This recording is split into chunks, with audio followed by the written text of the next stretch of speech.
بسم اللہ الرحمن الرحیم یعلم ما بین ایدیہم وما خلفہم الآیہ صدق اللہ العظیم۔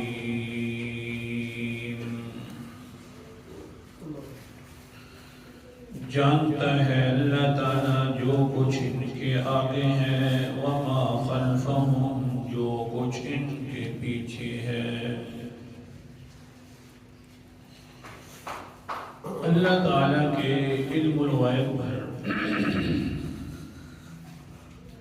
کافی دنوں سے درس ہو رہا ہے۔ آج کا سبق تھوڑا سا الگ ہے کہ ہم اللہ تعالیٰ کو عالم الغیب تو مانتے ہیں، مگر جیتے ایسے ہیں جیسا کہ کوئی نہیں دیکھ رہا۔ یوں کہتے ہیں کہ اللہ تعالیٰ ہر جگہ پر غیب کو جاننے والا ہے، ہمارے حالات سے بھی واقف ہے، یہ مانتے ہیں موحدین حضرات، باقی کوئی بھی غیب کو نہیں جانتا۔ لیکن ہم زندگی ایسے گزارتے ہیں جیسا کہ ہمیں تو دیکھ ہی کوئی نہیں رہا۔ تو آپ اندازہ فرمائیں یہ صرف ماننے کا نام ہو گیا، حقیقت یہ ہے کہ عمل تو اس کے خلاف ہے۔ اس کا جب عمل اس کا خلاف ہے تو اگر اللہ نے پکڑ لیا اسی بات پر کہ بڑا دعویٰ کرتا تھا میرے علاوہ کوئی نہیں جانتا، اور تو زندگی تو ایسے گزارتا ہوا ہے کہ میں تجھے دیکھ ہی نہیں رہا تھا، سب بغاوتیں میرے خلاف کرا، تو کیا ہوگا اس کا جواب؟ آج سوچنے کی بات ہے، رمضان مقدس ہے، کہیں ایسا نہ ہو کہ ہمارے عمل بھی علم الغیب والے نظریے کے خلاف جا رہے ہیں، اعمال ایسے کر رہے ہیں۔ بڑا مقدس مہینہ ہے، اور کیسا مقدس ہے، روزہ کی حالت کیا ہے؟ حدیث کا بغیر توحید کے تاکہ بات پوری ہو جائے۔ قال النبی صلی اللہ علیہ وسلم للصائم فرحتان، فرحة عند فطره وفرحة عند لقاء ربه۔ روزے دار انسان کے لیے دو قسم کی میں خوشیاں رکھ رہا ہوں روزے کے اندر۔ اللہ تعالیٰ فرماتے ہیں ایک خوشی تو یہ ہے کہ عند فطرہ، جس وقت روزہ افطار کرتا ہے تو خوش ہو جاتا ہے، دل میں خیال آتا ہے کہ اللہ تعالیٰ نے یہ فرض بھی مکمل کروا لیا ہے، اللہ کا بڑا شکر ہے۔ ایک خوشی تو میں نقد عطا کر دیتا ہوں، دوسری خوشی کیا ہے وَفَرَحْتٌ عِندَ لِقَاءِ رَبِّي، دوسری خوشی قیامت والے دن ہوئے گی جس وقت روزے دار اپنے رب سے ملاقات کرے گا۔ اللہ اکبر، اللہ تعالی ہم سب کو یہ خوشی عطا فرمائے۔ وَفَرَحَةٌ عِندَ لِقَاءِ رَبِّهِ، دوسری خوشی جو ہوگی وہ قیامت والے دن ہوئے گی جس وقت یہ انسان روزے دار اپنے رب سے ملاقات کرے گا۔ لیکن پھر کیا ہوگا؟ ملاقات صرف نہیں ہوئے گی بلکہ اللہ تعالیٰ اس سے کلام کر کے فرمائے گا قال النبی صلی اللہ علیہ وسلم الصوم لی وانا اجزا بہ۔ اے بندہ، روزہ تو نے میرے لیے رکھا تھا۔ کیا مطلب ہے کہ ساری باتیں تو ایسی تھی کہ لوگوں کو نظر آیا کرتی تھی، لیکن روزہ ایسی عبادت تھی صرف میں دیکھتا تھا، کوئی اور نہیں دیکھ سکتا تھا، لیکن حال تیرا یہ تھا جس وقت بھی پانی سامنے آتا، کھانا سامنے آتا، تیرے دل کے اندر خوف پیدا ہوتا اور کہتا ہاں ہاں اللہ مجھے دیکھ رہا ہے۔ الصوم لی، روزہ میرے لیے رکھا تھا، آج سنوانا اجزا بھی، ہاں باقی اعمال کے لیے تو میں نے جنت بنا دی ہے۔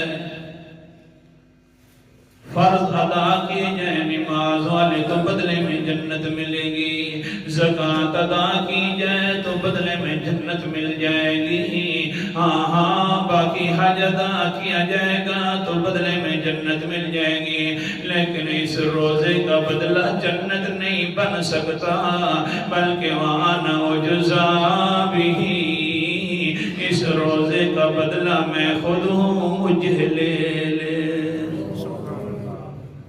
باقی سارے عبادات کا بدلہ جنت ہے، کیونکہ دنیا کے اندر تو نے جو روزہ میرے لیے رکھا تھا، باقی کو تو پتہ بھی نہیں تھا، میں ہی جانتا تھا نا تیرے روزے کو، لہذا جنت تیرا بدلہ نہیں بن سکتی اس روزے کا، ہاں بدلہ بن سکتا ہوں تو آنا اجزا بھی، اس روزے کے بدلے کے اندر مجھے لے لے۔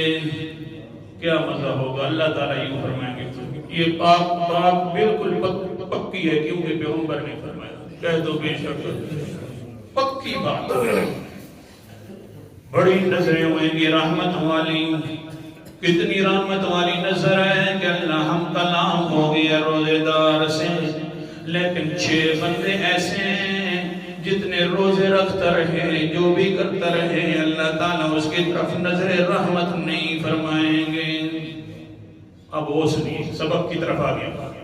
پہلا بندہ قال النبی صلی اللہ علیہ وسلم ثلاثۃ لا ينظر الیہم یوم القیامۃ اللہ للوالدین، اللہ کے پیغمبر علیہ السلام نے فرمایا ہاں 3 ایسے بدبخت بندے بھی ہوں گے قیامت والے دن، یہ تو بڑے بخت والا بندہ تھا، روزے دار جو تھا، لیکن 3 بندے بڑے بدبخت ہوئیں گے۔ کون سے 3 بندے ہیں؟ اللہ اکبر، جن کی طرف اللہ تعالیٰ نظر رحمت بھی نہیں فرمائے گا، ان کی طرف رحمت والی نگاہ سے دیکھے گا بھی نہیں، وہ 3 بندوں میں سے اللہ کے پیغمبر نے فرمایا پہلا بندہ اللہ للوالدین، پہلا بندہ ایسا ہے جس نے اپنے والدین کی نافرمانی کر کے رکھی تھی، اس کی طرف اللہ تعالیٰ نظر رحمت فرمائیں گی نہیں۔ کیا روزے کا فائدہ؟ روزہ رکھ لے، حج بھی پڑھ لے، حاجی بھی بن جا، اللہ کی فرما برداری کرتا رہے، تو سن لے اگر والدین ناراض ہیں، نافرمانی کرتا ہے، تو ایسی حج پڑھنے کے اوپر بھی اللہ کی رحمت نہیں آئے گی، بلکہ لعنت کا مستحق بن جائے گا۔ نماز پڑھتا رہے، اللہ کی رحمت نہیں آئے گی، اللہ اکبر کبیرہ، لعنت کا مستحق بنتا جائے گا۔ جو بھی نیکی کرتا رہے گا رحمت سے دور ہوتا چلا جائے گا، کیونکہ تیری طرف تو رحمت کی نگاہ سے دیکھا بھی نہیں جائے گا قیامت والے دن۔ تبھی تو اللہ تعالیٰ فیصلہ فرما دیتے ہیں، اللہ اکبر کبیرہ، دنیا کے اندر فیصلہ ہو گیا۔ سورت کا نام ہے سورت بنی اسرائیل، 15واں پارہ ہے۔ اللہ تعالیٰ فرماتے ہیں وَقَضَىٰ رَبُّكَ أَلَّا تَعْبُدُوا إِلَّا إِيَّاهُ وَبِالْوَالِدَيْنِ إِحْسَانًا، سارے اعمال کا فیصلہ میں قیامت والے دن کروں گا۔ 2 عملوں کا فیصلہ میں نے پہلے ہی کر دیا دنیا کے اندر۔ پہلا فیصلہ وَقَضَىٰ رَبُّكَ، اللہ نے فیصلہ کر دیا ہے، تیرے رب نے، میرا پیغمبر فیصلہ فرما دیا ہے، کون سا؟ کہ اللہ تعبدوا الا ایہ، کہ عبادت کرو تو صرف اللہ تعالیٰ کی کرو، کسی غیر کی عبادت نہ کرو۔ ہاں فیصلہ ہو گیا ہے، جس نے بھی غیر کی عبادت کر دی، ان اللہ لا یغفر ان یشرک بہ، اللہ تعالیٰ مشرک انسان کو پھر معاف نہیں کرے گا۔ دوسرا فیصلہ دنیا کے اندر ہو گیا ہے، وَبِالْوَالِدَيْنِ إِحْسَانًا، اپنے والدین کے ساتھ حسن سلوک کرو۔ یہ بھی فیصلہ ہو گیا ہے دنیا کے اندر، جو انسان اپنے والدین کے ساتھ حسن سلوک نہیں کرتا، نافرمانی کرتا ہے، پیغمبر فرما گئے ہیں قال النبی صلی اللہ علیہ وسلم ثلاثة لا يدخلون الجنة على قول الوالدين۔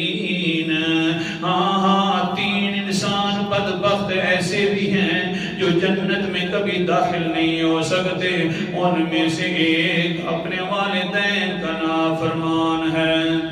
خلاصہ سنو، مشرک کے لیے بھی فیصلہ ہو گیا ہے کہ جنت میں داخل نہیں ہو سکتا، والدین کے نافرمان کے لیے بھی فیصلہ ہو گیا ہے کہ یہ بھی جنت میں داخل نہیں ہو سکتا۔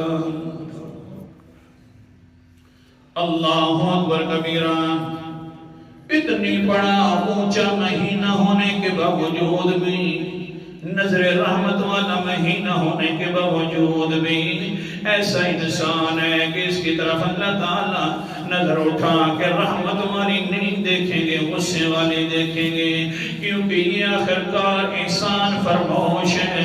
احسان کا بدلہ دینا چاہیے تھا، ماں کا احسان تھا، باپ کا احسان تھا۔ باپ جتنا بھی بوڑھا ہو جائے بیٹوں کو لیے کماتا رہتا ہے، دل کے اندر خیال آتا ہے میں تو جتنا مشکل میں چلا جاؤں خیر ہے، میرے بیٹے خوشحال ہونے چاہیے۔ باپ ماں کی تو حال بھی الگ ہے، ماں جتنی پریشان ہوئے اپنی اولاد کو پریشان نہیں دیکھنا چاہتی۔ اللہ فرماتے ہیں جس طرح دیکھ لے انسان، احسان اس نے کیا، بدلہ بھی تو احسان والا دینا چاہیے تھا۔ اگر تو نے احسان والا بدلہ نہیں دیا تو میں نے دنیا میں فیصلہ کر دیا ہے کبھی تو جنت کا منہ بھی نہیں دیکھے گا۔ احسان فراموش انسان۔ اللہ اکبر کبیرہ، آگے جو بولے نا اہلا و سہلا۔ میں تو قرآن مقدس کا انداز سمجھا رہا تھا۔ سبحان اللہ، کیا بات ہے! یہ انسان ایسا ہے، روزہ بھی رکھے گا، حج بھی کرے گا، زکوٰۃ بھی ادا کرے گا، لیکن اللہ تعالیٰ اس کی طرف نظر رحمت نہیں فرمائیں گے۔ آخرکار والدین کا نافرمان جو ہوا، حدیث مبارکہ ایک جو قیدی بدر کے اندر آ گیا، اللہ کے رسول علیہ السلام مدینہ انور کے اندر قیدی کو لے کے آ گئے۔ حضور صلی اللہ علیہ وسلم نے اعلان فرما دیا من کان یؤمن باللہ والیوم الاخر فلیکرم ضیفا۔ اور انسانوں جو بھی ایمان اللہ پر لے آیا ہے، آخرت کے دن پر ایمان لے آیا ہے، اس کو چاہیے کہ اپنے مہمان کی مہمان نوازی کرے۔ قیدی ہے، مشرک ہے، اللہ کو بھی نہیں مانتا، پیغمبر علیہ السلام کے خلاف تلوار لے کر آیا ہے، لیکن اللہ کے رسول علیہ السلام ان کی حقوق یاد دلوا رہے ہیں، جلدی کرو، ہاں میرے قیدیوں کے ساتھ حسن سلوک کرو۔ اللہ اکبر کبیرہ۔ پھر کیا ہوا آگے سنیے تو صحیح نا، حتیٰ کہ صحابہ کرام آ گئے، اللہ کے رسول جی فلاں قیدی جو ہے جو آپ نے قید کیا ہے اس کا حال یہ ہے بھوکا، لیکن ہمارے گھر کے اندر بھی کھانا موجود نہیں ہے کہ ہم اس کے مہمان نوازی کروا سکیں اور کر سکیں۔ اللہ کے رسول نے فرمایا اچھا تمہارے گھر بھی نہیں ہے، میرے گھر بھی نہیں ہے، لیکن پتہ تو کرو کہیں کوئی مل نہ جائے کھانا۔ صحابہ کرام پریشان ہیں کیونکہ اب بات تو اللہ کے پیغمبر نے فرما دی ہے، جو اللہ اور اللہ کے آخرت پر ایمان لاتا ہے اس کو چاہیے کہ مہمان نوازی کرے۔ تو لہذا صحابہ کرام تو بڑے مومن انسان تھے، اب مہمان نوازی ہم سے رہ نہ جائے، پریشان ہے۔ گھروں کے اندر گئے، ایک صحابی گھر میں گیا، دیکھتا ہے اور کہتا ہے اپنے گھر والوں کو، بات یہ آج تو ایمان کا سودا ہو رہا ہے، اللہ تعالیٰ کے پیغمبر نے فرما دیا ہے مہمان نوازی کرو، اور ہیں بھی مشرک لوگ ان کی مہمان نوازی کرنی ہے۔ اللہ اکبر کبیرہ۔ آگے سے بی بی صاحبہ وہ کہتی ہے ٹھیک ہے، میرے پاس ایک گلاس ہے دودھ کا، میں نے وہ چھوٹے بچے کے لیے رکھا ہوا ہے، مجھے بھی بہت زیادہ بھوک تھی، میں نے باقیوں کو نہیں دیا، لیکن چھوٹا بچہ جو ہے آخرکار اس کے لیے رکھا ہے، لیکن میں اپنے سارے چھوٹے بچے جتنے بھی ہوں پوری دنیا کے چھوٹے بچوں کو قربان کر دوں اللہ تعالیٰ کے رسول کے ایک حکم پر، لہذا میں بھی خود بھی نہیں پیوں گی، تو بھی جہاد سے آ رہا ہے، تجھے بھی نہیں پینے دوں گی، جو میرے پیغمبر نے بات کی ہے بس اسی کے لیے دے دوں گی۔ یہ بھی سوچیے تھوڑا سا، جو میرے پیغمبر نے فرمایا وہی کروں گی، لیکن صحابی خود میں اللہ کے پیغمبر کے دربار کے اندر لے کے دودھ جاؤں گی تاکہ یہ میں باتیں کر سکوں، تاکہ میرے اوپر اللہ تعالیٰ اور زیادہ رحمتیں فرما دیں کہ وہاں بی بی صاحبہ کیا بات ہے۔ ہاں آخرکار انسان قرآن مقدس کا انداز بھی سنتے جانا، سبحان اللہ۔ سورت کا نام سورت احزاب ہے، 22واں پارہ ہے، آیت نمبر میرے سامنے 36 ہے۔ اللہ تعالیٰ فرماتے ہیں وَمَا كَانَ لِمُؤْمِنٍ وَلَا مُؤْمِنَةٍ إِذَا قَضَى اللَّهُ وَرَسُولُهُ أَمْرًا أَن يَكُونَ لَهُمُ الْخِيَرَةُ مِنْ أَمْرِهِمْ، کسی مومن بندے کے لیے نہ کسی مومن عورت کے لیے جائز ہی نہیں ہے کہ اللہ کے رسول اور اللہ فیصلہ فرما دیں اور ان کے پاس کچھ اختیار باقی ہو جائے، یہ ان کے لیے نہیں جائز ہے۔ جو انسان اللہ اور اللہ کے رسول کے سامنے اپنے اختیار چلاتا ہے اس کو چاہیے کہ اپنے ایمان والا الفاظ بھی نہ کہے میں مومن ہوں، ایسے مومن کی کوئی ضرورت نہیں ہے، اللہ اور اللہ کے رسول فیصلہ فرما دیں، یہ آگے سے اختیار چلانا رہا۔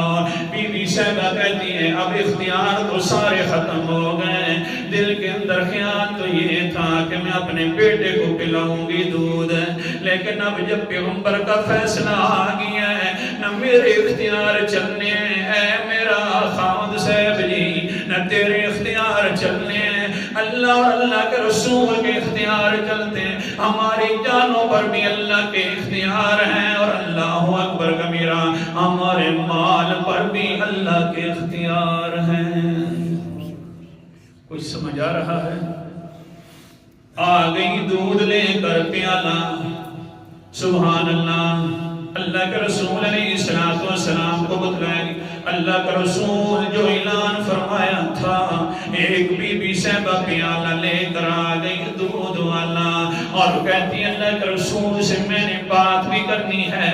اللہ اکبر کبیرہ، ٹھیک ہے بلاؤ۔ آ کر کہتی اللہ کے رسول جی ایک پیالہ تھا دودھ کا، میرا چھوٹا بچہ بھی دیکھ رہے ہو یہ بھی بڑا بھوکا ہے، اب اس کو ضرورت تھی دودھ کی، لیکن اللہ کے رسول جی جس طرح آپ کا حکم تھا ہمارا گھر بھی آپ کے اوپر قربان ہے، ہماری جان بھی آپ پر قربان ہے۔ کہتی جو ہے وہ جھگڑا ہوا بیڑیوں کے اندر، وہ بھی ساتھ بیٹھا ہوا موجود ہے، وہ سارا قصہ سن رہا ہے، عورت کے اس طرح کے جذبات بھی سن رہا ہے، پیغمبر علیہ السلام کے الفاظ بھی سن رہے ہیں۔ قال النبی صلی اللہ علیہ وسلم انما المدینہ تطرد من يكون فيها السوء كما تطرد النار ما في الحديد۔ جس وقت پیالہ سامنے کرتی ہے وہ عورت، اللہ کے پیغمبر علیہ السلام فرماتے ہیں ہاں مدینے کے اندر تو خسرت بھی یہی ہے، جس طرح لوہے کے اوپر آگ زنگ اس کا ختم کر دیتی ہے، تو میرا مدینہ اور میرے مدینہ والے صحابہ جو ہیں، لوگوں کے بھی جو زنگ ہوتی ہے گناہ والی، ان کو دے کر ختم ہو جاتی ہے۔ لہذا دودھ کا پیالہ لیا اور فوراً اس قیدی کے ہاتھ سامنے رکھ دیا، پی لو۔ وہ آگے سے ہاتھ اٹھا رہا ہے اور ہاتھ کانپتے ہیں، کہتے ہیں اللہ کا رسول پیوں گا، بعد کے اندر پہلے اپنا کلمہ پڑھا دو، اشہد اللہ الہ الا اللہ۔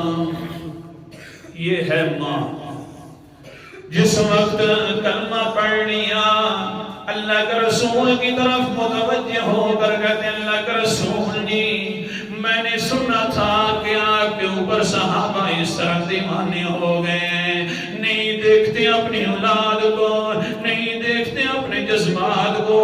میں نے اس ماں کو دیکھا، مجھے اپنی ماں یاد آ گئی۔ اللہ کے رسول جی، اس وقت میں چھوٹا ہوتا تھا، اللہ کی قسم ہے، جس نے آپ کو حق دے کر بھیجا ہے، قرآن بھی حق والا، تو بھی حق والا، تیرا اللہ بھی حق والا ہے۔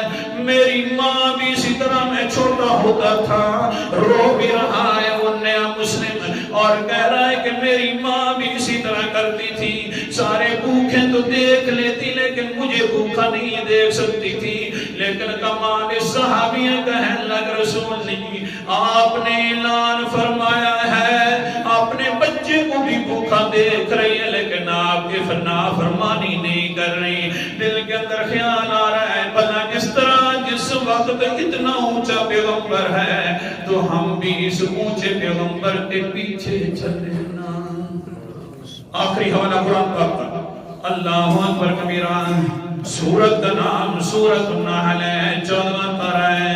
اللہ تعالیٰ فرماتے ہیں ادعو الی سبیل ربک بالحکمت والموعظۃ الحسنہ، آیت نمبر 125 ہے۔ میرا پیغمبر ان کو دعوت دیجیے اپنے رب کے راستے کی طرف، بالحکمت، بڑی حکمت اور بصیرت کے ساتھ ہے۔ اللہ کے پیغمبر حکمت اور بصیرت کیسی اونچی ہے، دعوت زبان سے دی نہیں، صرف مہمان نوازی کروائی ہے، بندہ مسلمان ہو گیا ہے۔ ماں کی قدر ضروری ہے، اور یہ جو ماں کی ایک گلاس دودھ ہے نا، یہ بھی انسانوں کو مسلمان بنا دیتا ہے، کتنی اونچی ماں ہوتی ہے۔ تو لہذا اللہ کے پیغمبر نے فرمایا نظر رحمت اس انسان کی طرف اللہ نہیں کریں گے جو اپنے والدین کا نافرمان ہوگا۔ اللہ تعالیٰ عمل کرنے کی توفیق عطا فرمائے۔